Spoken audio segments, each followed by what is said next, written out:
सोलापूरमध्ये मोदीजींनी जी विकासाची कामं केलेत, सोलापूर विजापूर रस्ता असो किंवा वेगवेगळे मोठमोठे उद्योग, मोठमोठे कामं या तालुक्यामध्ये जी रस्त्यांची कामं झालेली आहेत, गोरगरिबांना उज्ज्वला गॅसच्या माध्यमातून मदत झालेली आहे.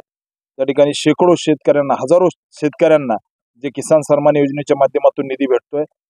सामान्य व्यक्तींच्या जीवनामध्ये जे परिवर्तन आणण्याचं काम केलेलं आहे मोदीजींनी, त्याच्या जोरावरती त्या ठिकाणी भारतीय जनता पार्टीचे उमेदवार म्हणून मला मोठ्या प्रमाणात पाठिंबा भेटतोय. आणि विकासाची गंगा या मतदारसंघामधली रस्ते, छोटी छोटी कामं जे इथले आमदार आदरणीय बापूंनी केलेले आहेत, त्याच्या जोरावरती निश्चित मोठ्या मताधिक्याने आम्हाला या ठिकाणून लीड भेटेल.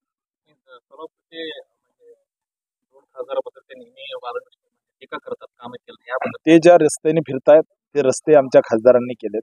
ते जे त्या ठिकाणी वेगवेगळ्या 30,000 घरं आमच्या खासदारांनी पत्र दिल्यानंतर ती 30,000 घरं विडी कामगारांसाठी झालेत. सोलापूर शहराला 650 कोटी रुपयाची पाणी योजना आमच्या खासदारामुळे भेटली. सोलापूर शहरामध्ये अंडरग्राऊंड ड्रेनेज सिस्टीम आमच्या खासदारामुळे झाली. त्या ठिकाणी सोलापूर शहरातील रस्ते आमच्या खासदारामुळे झाले. सोलापूर विजापूर रस्ता आमच्या खासदारांच्या पत्रामुळे झाला. सोलापूर हैदराबाद, सोलापूर सांगली, सोलापूर संभाजीनगर, हजारो कोटीचे रस्ते त्या ठिकाणी आमच्या खासदारांमुळे झाले. या सोलापूर जिल्ह्यात 2 लाख माता भगिनींना उज्ज्वला गॅसच्या माध्यमातून मदत आमच्या खासदारांनी केली. जवळजवळ 70,000 शेतकऱ्यांना थेट अकाउंटवरती वर्षाला 6,000 रुपये आमच्या खासदारांचं काम आहे, नाही मोदीजींचंच काम आहे. त्यामुळे निश्चित मला विश्वास आहे की भारतीय जनता पार्टीच्या कामाच्या जोरावर आणि विकासाच्या मुद्द्यावरच आम्ही या ठिकाणी निवडणूक लढवतोय. येत्या काळामध्ये सोलापूरमध्ये MIDC आली पाहिजे, सोलापूरमध्ये त्या ठिकाणी विमानतळ सुरू झालं पाहिजे, सोलापूरमध्ये IT सेक्टर आलं पाहिजे. सोलापूर जिल्ह्यातील महिला भगिनी ज्या बचत गटाच्या वस्तू बनवतात त्याच्यासाठी Amazon असेल, DMart असेल, याच्या माध्यमातून त्यांना मार्केट उपलब्ध करून देण्याचा विषय असेल.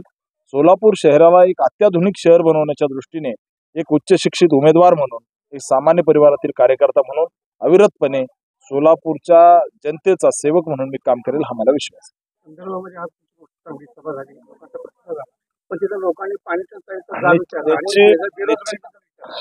निश्चित येत्या काळामध्ये या ठिकाणी कंदलगाव मधील जनतेने जो प्रतिसाद दिला, मोठ्या प्रमाणामध्ये संख्या उपलब्ध होती, कार्यकर्ते या ठिकाणी होते. त्यामुळे ह्या जनतेचा आशीर्वाद आहे.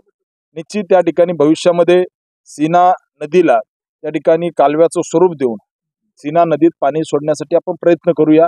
भविष्यामध्ये या ठिकाणी दक्षिण सोलापुरातील काही गावं त्या ठिकाणी आमचे नेते सुभाषबापू देशमुख साहेबांनी सीना भीमा त्या ठिकाणी जोड कालव्यासाठी त्याची सुधारित प्रशासकीय मान्यता झालेली आहे. भविष्यामध्ये निधी टाकून त्याच्यासाठी मी प्रधानमंत्री सिंचाई योजनेमधून निधी आणून या भागाला जो दुष्काळाचा कलंक काही भागामध्ये लागलेला आहे तो पुसून टाकण्यासाठी प्रयत्न करू. सामान्य कार्यकर्ता आहे, कार्यकर्ता निवडणूक लढवतोय. समोरची लोक फार मोठे आहेत, मी कार्यकर्ता म्हणून निवडणुकीला सामोरे जातोय. त्यामुळे इथल्या जनतेचं एकंदरीत आजची मागणी जी होती की आम्हाला पाणी आलं पाहिजे, भविष्यामध्ये खासदार म्हणून त्या ठिकाणी बापूंच्या मार्गदर्शनात, माननीय देवेंद्रजींच्या मार्गदर्शनात आणि मोदीजींच्या आशीर्वादाने या भागामध्ये विकासाची गंगा घेऊन येईल. कारण मी काम करणारा कार्यकर्ता आहे आणि आपल्या सगळ्यांना ते दिसेल.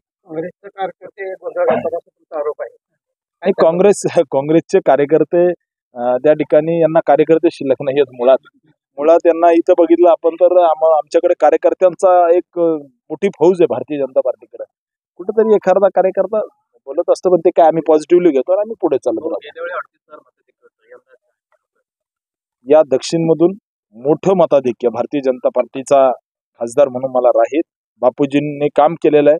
त्या ठिकाणी मोठ्या प्रमाणात रस्ते केलेले आहेत. उद्योग भविष्यामध्ये या ठिकाणी MIDC झाली पाहिजे. इथल्या तरुणांना हाताला काम भेटलं पाहिजे. इथं त्या ठिकाणी दक्षिणमध्ये पाणी आलं पाहिजे. याच्यासाठी येत्या काळामध्ये सीना भीमा जोड कालवा याचं काम झालं पाहिजे. याच्यासाठी जीवाचं रान करेल आणि मला वाटतंय 100% आम्ही गेल्या वेळेचं रेकॉर्ड मोडून काढू आणि दक्षिणमध्ये मोठं मताधिक्य घेऊ.